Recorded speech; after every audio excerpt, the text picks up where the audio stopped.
Hello दोस्तों, आप लोगों का स्वागत है प्रगति क्लासेस में। आज का वीडियो क्लास 10th के इकोनॉमिक्स का चैप्टर सेकंड है, जिसका नाम है भारतीय अर्थव्यवस्था के क्षेत्रफल। इसका थर्ड पार्ट है। इससे पहले हम लोग बहुविकल्पी प्रश्न 1 नंबर वाले और 2 नंबर वाले प्रश्न के उत्तर देख चुके हैं, जो बोर्ड एग्ज़ाम से रिलेटेड इम्पोर्टेंट हैं, जो जिसमें से बोर्ड के एग्ज़ाम में से जितने क्वेश्चन आएंगे उसी में से आएंगे, उससे बाहर से आपको क्वेश्चन नहीं मिलेगा। ये शर्त, गारंटी और शर्त लगा के मैं कहता हूँ। आज का वीडियो भी उतना इम्पोर्टेंट है। आज के वीडियो हम बस 3 नंबर वाले प्रश्न देखने वाले हैं, ठीक है। तो 3 नंबर वाले प्रश्न देखेंगे, जिसे लघु उत्तरी प्रश्न कहा जाता है। 2 अंक वाले प्रश्न को अति लघु उत्तरी प्रश्न कहा जाता है और 1 नंबर वाले क्वेश्चन आंसर को बहुविकल्पी प्रश्न कहा जाता है। चलिए शुरू करते हैं, क्योंकि इससे पहले हम लोग बहुविकल्पी प्रश्न और अति लघु उत्तरी प्रश्न देख चुके हैं। आज के वीडियो में लघु उत्तरी प्रश्न देखेंगे, ठीक है। तो चलिए, लघु उत्तरी प्रश्न ये है 3 अंक वाले। तो चलिए, आप लोग वीडियो को लास्ट तक देखिएगा, इससे बाहर से क्वेश्चन कहीं से नहीं आएगा, इसी में से आएगा। तो चलिए, क्वेश्चन नंबर फर्स्ट देखिए, आर्थिक तथा अनार्थिक क्रियाओं में अंतर बताएं। अंतर केवल 2 बिंदुएं लिखें। तो 3 नंबर वाले प्रश्न में ऐसा पूछा जाए तो आप लोग क्या करिएगा, बीच में आप लोग बीच में इस तरह लाइनिंग करिएगा, फिर एक तरफ अनार्थिक क्रियाएं और एक आर्थिक क्रियाएं लिखिएगा।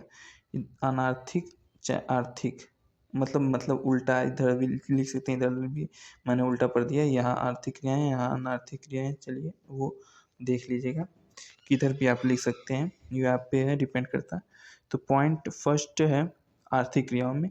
आर्थिक क्रियाएं वे मानवीय क्रियाएं हैं जो धन के उत्पादन, विनिमय, वितरण और उपयोग से संबंध रखती हैं। मतलब धन के उत्पादन, विनिमय, वितरण और उपयोग से संबंध रखती है, जो आर्थिक क्रियाएं होती हैं। और अनार्थिक क्रियाएं वे मानवीय क्रियाएं हैं जो सेवा भाव तथा जन कल्याण से संबंध रखती हैं, ठीक है। तो क्या है, आप लोग क्या समझे, अनार्थिक और आर्थिक क्रियाएं क्या है? तो आर्थिक क्रियाएं वे हैं जो धन के उत्पादन, विनिमय और वितरण उपयोग में संबंध रखती है, जबकि अनार्थिक क्रियाएं वे हैं जो सेवा भाव तथा जन कल्याण में संबंध रखती हैं। और दूसरा क्या है, आर्थिक क्रियाओं का वैधानिक होना आवश्यक है, और दूसरा अनार्थिक क्रियाएं अवैधानिक हो सकती हैं। मतलब कि सरकारी नहीं, अवैधानिक मतलब कि लोग खुद के लिए भी कर सकते हैं, दूसरों लोगों के लिए भी कर सकते हैं ऐसा, क्योंकि वो सेवा भाव है, जो अनार्थिक क्रियाएं हैं। आइए, संगठित तथा दूसरा क्वेश्चन है, संगठित तथा असंगठित क्षेत्र में अंतर स्पष्ट कीजिए। तो इसका उत्तर देखते हैं। संगठित तथा असंगठित क्षेत्र में अंतर निम्नलिखित है, क्या है क्या नहीं है, इस तरह भी आप लिख सकते हैं। जैसे एक तरफ संगठित क्षेत्र डालिएगा, एक तरफ असंगठित क्षेत्र, बीच में डंडी खींचिएगा, और जितने पॉइंट आपको पता हो आप पढ़ के जाएं, वो लिख सकते हैं, और इस क्वेश्चन का आने की ज़्यादा चांसेस है, ठीक है। तो उत्तर देखिए, पहला पॉइंट, संगठित क्षेत्र ये क्षेत्र सरकार द्वारा पंजीकृत होता है।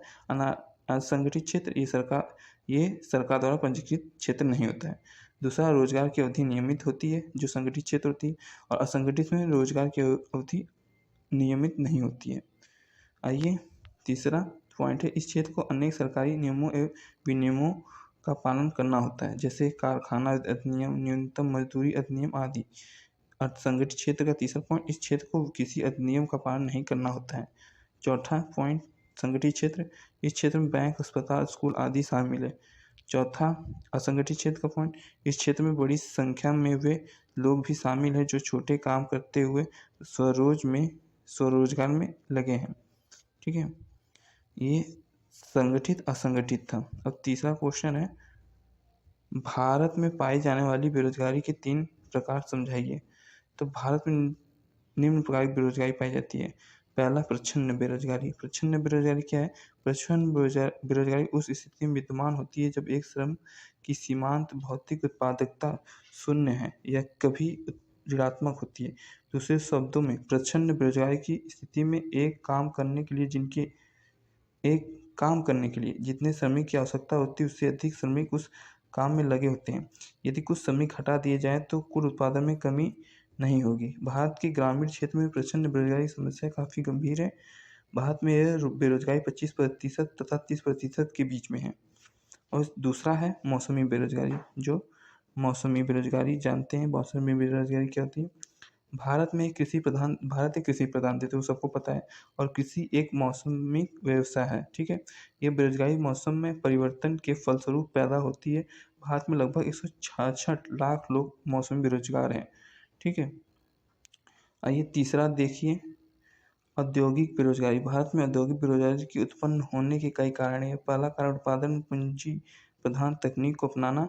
दूसरा कारण गांव के लोगों को शहर में नौकरी करने आना। गांव के लोगों को शहर में आने के कारण औद्योगिक जो शहरों में श्रमिकों की संख्या बढ़ गई है, परंतु भारत में अभी इतने उद्योग स्थापित नहीं हुए कि बढ़ती हुई श्रम शक्ति को अपने में खपा सके। मतलब कि सिर्फ जनसंख्या बढ़ रही है, ना कि भारत में जो औद्योगिकरण है वो बढ़ रहे हैं। आइए चौथा क्वेश्चन क्या है? क्वेश्चन नंबर फोर्थ है, एक संगठित क्षेत्र क्या है? इसमें कोई 3 लाभ लिखिए। और दूसरा तरीके से क्वेश्चन बन सकता है, रोजगार के संगठित क्षेत्र को परिभाषित कीजिए, ठीक है। तो उत्तर है संगठित क्षेत्र।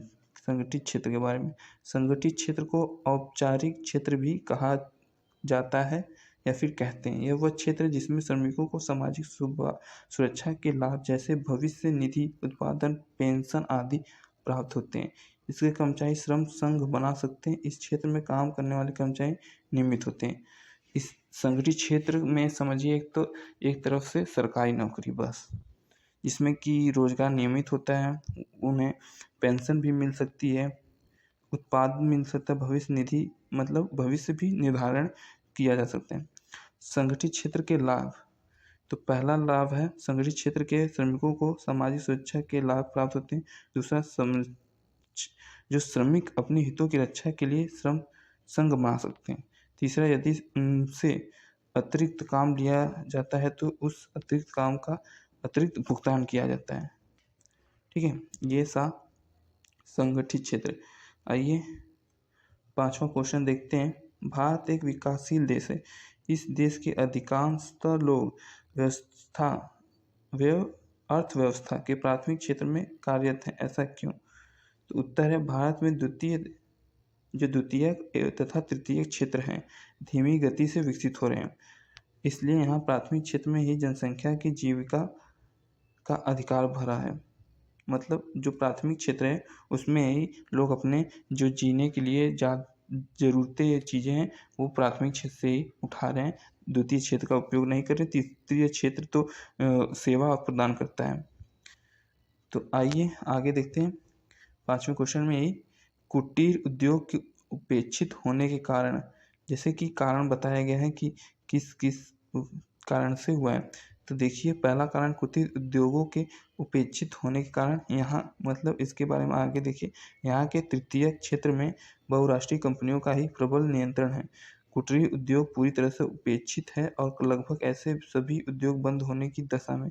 जो छोटे उद्योग हैं वो सब बंद होने की दशा में, क्योंकि बड़े बड़े उद्योग अपना वर्चस्व स्थापित कर रहे हैं। आइए, धनी व्यक्तियों का द्वितीय क्षेत्र एवं अधिकारिक होने के कारण, मतलब द्वितीय क्षेत्र पर धनी लोगों का अधिकार है। केवल चंद धनी व्यक्तियों का द्वितीय क्षेत्र में एकाधिकार है। वे अपने भारतीय भाइयों को रोजगार देने के स्थान पर विदेशी नागरिकों और फर्म से काम कराने को अधिक महत्व देते हैं। सूचना प्रौद्योगिकी विकसित हो जाने के बाद उनके लिए ऐसा करना और आसान हो गया है। तो ये था द्वितीय क्षेत्र पर। अब आइए लास्ट है विश्व व्यापार संघ की असफलता के कारण। इसमें भी जानते हैं क्या है। विश्व व्यापार संगठन के सचिवीय सम्मेलन के आदेशों का मौन अनुपालन करते हुए यहाँ श्रम कानूनों को बेहद लचीला बनाकर पूंजीवादी प्रगति का सामंतवाद स्थापन कर दिया गया है। विश्व व्यापार संगठन कहने भर को संयुक्त राष्ट्र संघ की एक एजेंसी है, लेकिन वस्तुतः यह अमेरिकी वर्चस्व के पिंजरे का तोता या पालतू पक्षी है। जो विश्व व्यापार संगठन है वो अमेरिका का एक तोता है समझ लीजिए, जो अमेरिका बोलेगा वो वही करता है। ठीक है, तो इसलिए आइए अब छठवां क्वेश्चन देखते हैं। छठा क्वेश्चन क्या है, शायद ये लास्ट क्वेश्चन है आज के, नहीं एक और क्वेश्चन, 9 तक अभी 4 क्वेश्चन है। तो छठवां क्वेश्चन क्या है, तो इसका क्वेश्चन है आर्थिक क्रियाओं से क्या अभिप्राय है, प्रमुख आर्थिक क्रियाओं का वर्णन कीजिए। तो आर्थिक क्रियाओं के बारे में पूछा है, तो उत्तर है वे सभी क्रियाएं जिनमें मनुष्य को धन प्राप्त होता है आर्थिक क्रियाएं कहलाती हैं, जैसे खेती करना, नौकरी करना आदि। आर्थिक क्रियाएं 3 प्रकार की होती हैं। तो आर्थिक क्रियाएं 3 प्रकार की होती हैं, देखते हैं। पहला, प्राथमिक आर्थिक क्रियाएं, प्रकृति के संयोग से जो प्राकृतिक मतलब जो प्रकृति के संयोग से आर्थिक क्रियाएं की जाती हैं उनमें प्राथमिक क्रियाएं कहलाती हैं।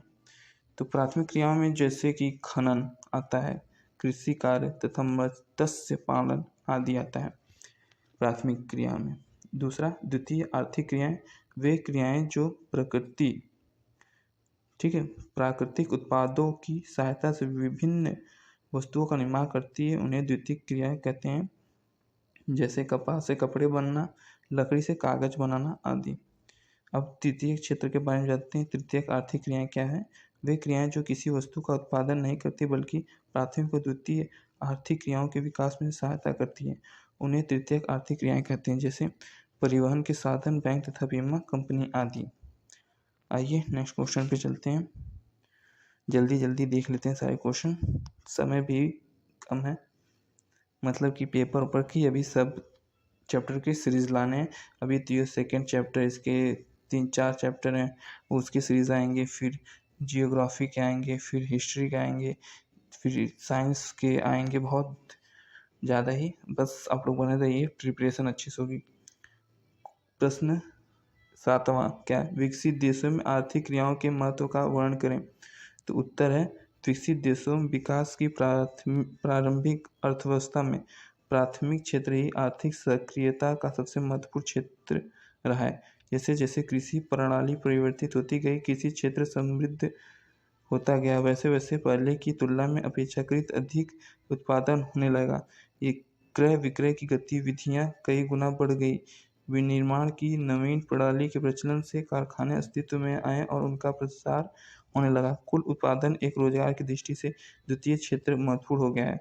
अब कुल उत्पादन की दृष्टि से सेवा क्षेत्र का महत्व बढ़ गया है। अधिकांश श्रमजीवों लोग सेवा क्षेत्र में ही नियोजित हैं। मतलब विकसित देशों में आर्थिक क्रियाओं के महत्व का वर्णन करें तो इसमें देखिए जो है कंक्लूजन निकलता है, मतलब कि लोग तीसरे क्षेत्र को ज़्यादा महत्वता देते हैं, लोग तीसरे क्षेत्र में ज़्यादा जाते हैं। आइए वो इम्पोर्टेंट, ये क्वेश्चन इतना इम्पोर्टेंट नहीं है, ठीक है। तब भी ये है 60% है, 90% में 50-50 भी नहीं कहेंगे, ये 60% है इस क्वेश्चन को। नेक्स्ट क्वेश्चन है, केंद्र सरकार ने काम के अधिकार को लागू करने के लिए क्या तरीका अपनाया है। तो उत्तर, केंद्र सरकार ने काम के अधिकार को लागू करने के लिए एक कानून बनाया है, इसे राष्ट्रीय ग्रामीण रोजगार गारंटी अधिनियम कहते हैं, जो 2005 में लागू हुआ था। तो इसको राष्ट्रीय ग्रामीण रोजगार गारंटी अधिनियम 2005 के नाम से जाना जाता है। राष्ट्रीय ग्रामीण रोजगार गारंटी अधिनियम 2005 के अंतर्गत उन सभी लोगों को जो काम करने में सक्षम है तथा जिन्हें काम की ज़रूरत है, सरकार द्वारा वर्ष में 100 दिन के रोजगार की गारंटी दी गई है। यदि सरकार रोजगार उपलब्ध कराने में असफल रही तो वो लोगों को बेरोजगारी भत्ता देगी। आइए लास्ट क्वेश्चन देख लेते हैं, 9वां, संगठित क्षेत्र के कर्मचारियों को रोजगार सुरक्षा के कौन कौन से लाभ मिलते हैं। उत्तर, संगठित क्षेत्र के कर्मचारियों को रोजगार सुरक्षा के लाभ मिलते हैं। उन्हें एक निश्चित समय तक काम करना होता है, यदि वे अधिक काम करते हैं तो नियोक्ता द्वारा उन्हें अतिरिक्त वेतन दिया जाता है। वे वेतन, छुट्टी, अवकाश, काल में भुगतान, भविष्य निधि, सेवा अनुदान इत्यादि पाते हैं। वे चिकित्सा लाभ भी पाते हैं। तो आज का लेक्चर आई होप आप लोग को अच्छा लगा। इसमें 9 क्वेश्चन है, इससे बाहर से क्वेश्चन आप लोग को नहीं मिलेगा, गारंटी के साथ है। जितने भी क्वेश्चन आएंगे इसी में से आएंगे, इससे बाहर से आपको क्वेश्चन नहीं मिलेंगे। आई होप आप लोग की तैयारी अच्छी चल रहेगी। अब मिलेंगे नेक्स्ट चैप्टर में, नेक्स्ट वीडियो, नेक्स्ट लेक्चर के साथ। तब तक के लिए स्वस्थ रहिए, मस्त रहिए। मिलते हैं नेक्स्ट वीडियो में।